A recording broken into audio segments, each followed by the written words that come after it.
সকালবেলা উঠে যদি শুনি আম্মু আজকে ইরামকে নিয়ে স্কুলে যাবে না, সেই দিন তো আমি মহা খুশি। কেন খুশি ভিডিও দেখতে থাকেন, তাইলেই বুঝতে পারবেন। হ্যালো এভরিওয়ান, আসসালামু আলাইকুম, welcome to মুমস kitchen and vlog. আম্মু বাসায় থাকা মানেই সকাল থেকেই খাওয়া দাওয়ার হরেক রকম আইটেম রান্না বাড়া শুরু। সকালবেলা উঠেই আম্মু সেমাই রান্না করে দিছে, তারপরে দুধ চা আর বিস্কুট এগুলো খাইলাম। রুটি আজকে আর খেতে ইচ্ছা করে না। আমার আম্মু কিন্তু সেমাইটা অনেক ভালোই রান্না করে। আর শুধু সেমাই কেন বলি, আম্মু সব কিছুই ভালো রান্না করে। এর মধ্যে মারজানকে কয়েকদিন ধরে খবর দিতেছি, মারজান একটু আয় একটু আয়, কিন্তু মারজান সময় করে আসতেই পারে না, কারণ পুরো রোজা তারপরে ঈদ এই সব বন্ধ কাটানোর পরে বাচ্চাদের এখন পড়াশোনার একদম হিড়িক পড়ে গেছে, ওরা চাইলেও আসতে পারে না। এইখানে এটা কি দেখাইতেছি আমি, দেখেন তো, আম্মু ছাদের চুলায় রান্না করতেছে, আর কত বড় একটা লাকড়ি দিছে ভাই, মনে হয় 3 থেকে 4 হাত লম্বা হবে। তো মারজান একটু আসলো, ওকে দিয়ে লাইটিংগুলো সব খোলাইতেছি। আবার ইনশাল্লাহ দেখি কুরবানির আগে হয়তো আল্লাহ বাঁচায় রাখলে আবার করাবো। এখন একদম লাইটিংগুলোর জন্য বাসায় তালাও দিতে পারি না, এই জন্য হচ্ছে লাইটিংগুলো সব ওকে দিয়ে খোলাইলাম। এর মধ্যে ছাদে গিয়ে দেখলাম আম্মু রান্না করতেছে আজকে অনেক কিছু। আম্মু বাসায় থাকা মানেই হচ্ছে অনেক কিছু রান্না করবে, সে খুব কম সময়েও অনেক কিছু রান্না করতে পারে। তারপরে ছাদে ইরামের অনেক কাপড় চোপড় সেগুলো শুকা দেওয়া ছিল, সেগুলো একটু দেখে আসলাম। এর মধ্যে আবার মিঠুর জন্য একটু আঙুর নিয়ে গেছিলাম। আমাদের বাসার মিঠু খুব হাইলি এডুকেটেড, সে সব খাবার খায়। সে হচ্ছে আমাদের যত খাবার আছে সেগুলো খায়, ফ্রেঞ্চ ফ্রাইস, নুডলস। আমার হাতে যত ধরনের ফল দেখবে এগুলো তার দেখলেই খাইতে ইচ্ছা করে, আর আমি দিলেই সে ধরে। এতদিন এদিকে ওদিকে যাচ্ছি, সব কাপড় চোপড় সব কিছু এলোমেলো আছে। গতদিন কাপড় চোপড় অনেকগুলো ধুয়ে ব্যালকনিতে মেলে দিছিলাম, সেগুলো এখন নিয়ে আয়রন করব, ভাঁজ করে রাখবো। এই কয়েকদিন ধরে এদিক ওদিক দৌড়াদৌড়ি করতে করতে এখন আর শরীরটা ভালো যাচ্ছে না, ঠিকমতো ঘুমাইতেও পারতেছি না। তো ভাবলাম আম্মু যেহেতু রান্নাবাড়া সব করতেছে, আজকে আমার কোনো রান্নাবাড়া নেই, তাই বাসাটা একটু গুছায় ফেলি। কারণ বাসা গুছানো বলতে, বাসা তো আমাদের বাসায় মোটামুটি গুছানোই সবসময় থাকে, তারপরেও যে পরিপাটির বিষয়টুকু, সেই বিছানা, এখন মুহিনের বিছানাটা গুছাই নিতেছি। আর আমাদের বাসার মধ্যে সবচেয়ে যে রুমটায় ভালো লাগে না সেইটা হচ্ছে এই মুহিনের রুম। আমার ঢুকলেই পুরো মাথা খারাপ হয়ে যায়, এত কাপড় চোপড় ওর বিছানার উপরে থাকে। ওর হচ্ছে যত কাপড় চোপড় আলমারিতে থাকবে সবগুলো যতক্ষণে ও নামায় পড়তে না পারবে অতক্ষণে ওর মনে শান্তি লাগবে না। তারপরে পড়বে তো পড়বে, সেগুলো একটাও গুছায় রাখবে না, ওই রকম এইখানে সেইখানে মেলে ছেলে রাখবে। তারপরে একদিন তারিখ দিয়ে সমস্ত কিছু ধুবে, পুরো ছাদটা ব্লক করে দিবে, তারপরে বস্তা ভরে সেইগুলো নিয়ে সব লন্ড্রিতে যাবে। তারপর লন্ড্রি থেকে আইনা আবার সেই এদিক ওদিক মাইরা রেখে দিবে, কোথাও গুছায় রাখবে না, ফিক্কা একটা জায়গায় মাইরে দিবে। এই হচ্ছে মুহিন, সারাদিন পরে ঠিকই, কিন্তু পড়ার টেবিলের অবস্থা একদম যাতা। তো পড়ার টেবিলটাও গুছিয়ে দিলাম, কাপড় চোপড়টা একটু গুছিয়ে রেখে আসলাম। তাতে আর কি কাজ হবে, একটু পরে তো গিয়ে দেখবো সেই কাপড় চোপড় আবার সব বিছানার উপরে।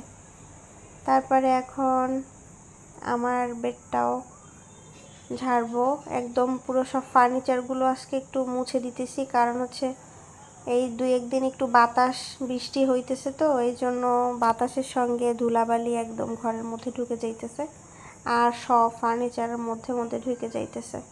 এগুলা একটু মুছে তারপরে একসঙ্গেই ক্লিন করে আসতেছি।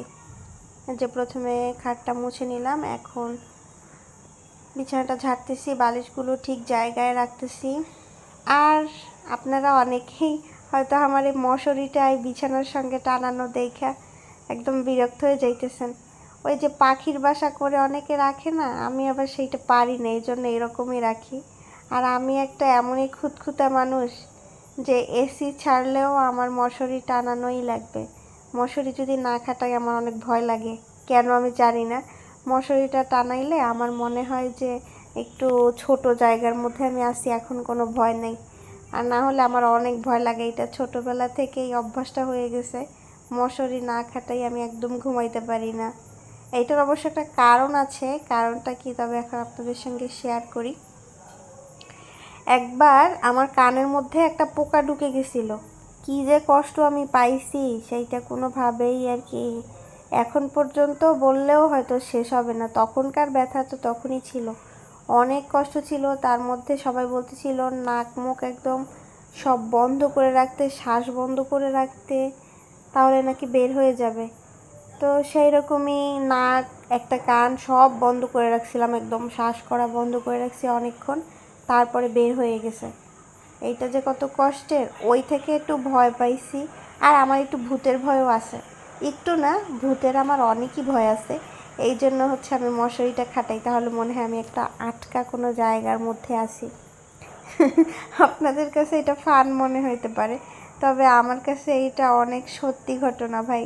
আমার অনেক ভয় লাগে, তাই আমি যেটাই কমফোর্টেবল ফিল করি সেইভাবেই আমি থাকি। এরপরে আম্মুর বিছানাটাও গুছাই দিতেছি। আম্মু আজকে হচ্ছে ছাদের চুলায় রান্না করতেছে, তো ওইখান থেকে আম্মুর নামতে নামতেই অনেক দেরি লাগবে। আরও কত কিছু যে নিয়ে গেছে রান্না করতে, ওইগুলো রান্না করে আসতে আজকে অনেক দেরি। তো এরপরে সোফাটাও গুছাই নিতেছি। এগুলো তো প্রত্যেক দিনই করি, এখনও করতেছি, কারণ হচ্ছে বললাম না বৃষ্টির জন্য একদম ধুলাবালিতে একাকার অবস্থা। আর কি বলবো, এইটুকু করতেছি, এইটা দেখেই ভাইবেন না সব কিছু করতেছি, অনেক কাজ থাকে। এই যে আমার আম্মু উপরে রান্না করতে গেছে, ওইখানে যে কত হাঁড়ি পাতিল এইটা সেইটা নষ্ট করবে, সেইগুলো তো সব সার্ভেন্টরাই করবে, তাই নাকি? তারপরে বাসার মধ্যে যে কিচেন, এইগুলো কত কিছু থাকে, কাপড় চোপড় ধোয়া থাকে, মশলা করা থাকে, এইগুলো তো আমি করি না। একটা বাসায় কাজের কোনো শেষ থাকে না, ঘর ঝাড় দেয়া, ঘর মোছা, অনেক কাজ, অনেক কাজ। তারপরে যদি একটা বাসায় আবার ছোটো বাচ্চা থাকে তাইলে তো কোনো কথাই নেই। আর পরিপাটির বিষয়টা এটা নিজের উপরে ডিপেন্ড করে, যে আমার ইচ্ছা করলো না আমি করলাম না, আবার ইচ্ছা করতেছে করলাম, এইরকম। তবে আমাদের বাসার নিয়মটা একটু আলাদা, ছোটোবেলা থেকেই দেখছি যে আমার আম্মু প্রত্যেক দিনই এগুলো করে।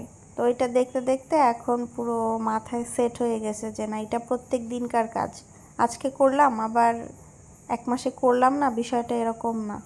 নোংরার মধ্যে থাকা যাবে না, এইটুকু পুরো মাথার মধ্যে ঢুকে গেছে। এখন এমনভাবে ঢুকে গেছে হচ্ছে আম্মুর থেকেও বেশি আরও খুঁতখুঁতা হয়ে গেছে। তো এইখানে এসে প্রথমে একটু মাথায় হাত দিছিলাম, এই যে টিভির নিচের টেবিলটা এত এলোমেলো ছিল, আল্লাহর নাম নিয়ে কোনো কিছু বাকি নেই এইখানে, এমন কোনো জিনিস নাই যেগুলো নাই। আর আমার ভাইদের ভাইদের না, মুহিনের যে লাগে না এমন কোনো কিছু নাই। এই যে দেখেন ওরা এখন এখান থেকে দৌড়াদৌড়ি করতেছে আর একটা একটা জিনিস নিয়ে যাইতেছে। তো ফাইনালি এগুলো সব গুছানোর পরে আমি একটু গোসল করে নামাজটা পড়ে আসলাম। এদিকে আম্মু আজকে ছোট চিংড়ি দিয়ে কচুরলতি ভাজি করছিল, তারপরে লাউ শাক ডাল এইটা রান্না করছিল একসঙ্গে, গরুর মাংস, আরও যেন কি রান্না করছিল, এত কষ্টে ধরছে আজকে আর খাইতে ইচ্ছাও করতেছে না। খাওয়া দাওয়া করে 1 ঘন্টার মতো একটু রেস্টে ছিলাম। তারপরে ওই যে সকালবেলা কাপড়গুলো তুলে রাখছিলাম ওইগুলো একটু আয়রন করতেছি। বললাম না আমার একটু রোগ আছে এইসবের, খুঁতখুঁতা রোগ। আমার হচ্ছে সুতির কাপড় চোপড়ও আয়রন করে পরতে হবে, না হলে আমার পরতে ভাল লাগে না। তো এগুলো সব ভাঁজ করে করে রাখলাম, আয়রন করে করে পাশে পাশে সবগুলো রেখে দিছি। এর মধ্যে দেখলাম আম্মু দুধ চা বানাইতেছে।